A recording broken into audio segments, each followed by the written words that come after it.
ஒரு சில நிகழ்ச்சி மட்டும்தான் மனசுக்கு ரொம்ப நெருக்கமா ஃபீல் பண்ணும். அதை நினைச்சாலே ரொம்ப சந்தோஷமா ஃபீல் பண்ணும்.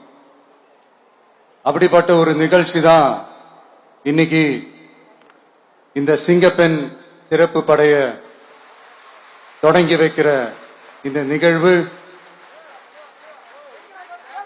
உண்மையிலே மனசுக்கு ரொம்ப நெருக்கமான ஒண்ணு, சந்தோஷமான ஒண்ணு. நம்ம பாட்டி, அம்மா, அக்கா, தங்கைகள், ஒவ்வொரு வீட்டில் இருக்கிற பெண் குழந்தைகள், இவங்க எல்லாருக்குமான பாதுகாப்பை உறுதி செய்வோம்னு சொன்னோம்.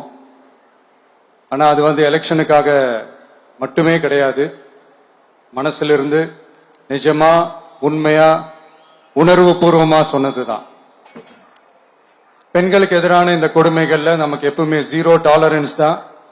அதுல ரொம்ப உறுதியா இருக்கிறோம்.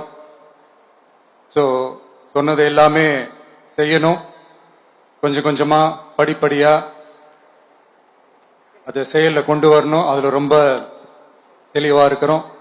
அதனாலதான் ஆட்சிக்கு வந்த உடனே இந்த குறைஞ்ச நாட்களுக்குள்ளேயே இதை நடைமுறைக்கு கொண்டு வந்திருக்கிறோம்.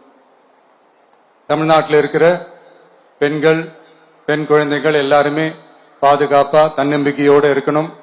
அதுக்கான முதல் கட்டம் தான் இந்த ஸ்டெப்.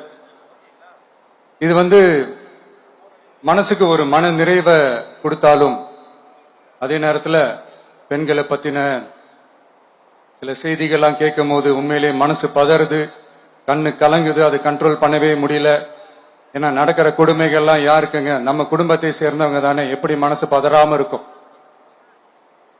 அதனால பெண்களுக்கு எதிராக இதெல்லாம் ஏன் நடக்குது, எதுக்கு நடக்குதுன்றது மற்றவங்க மாதிரி ரீல்ஸ்லயும் இன்ஸ்டாலையும் தேடிட்டு இருக்க முடியாது. ரியாலிட்டிய புரிஞ்சுக்கணும்.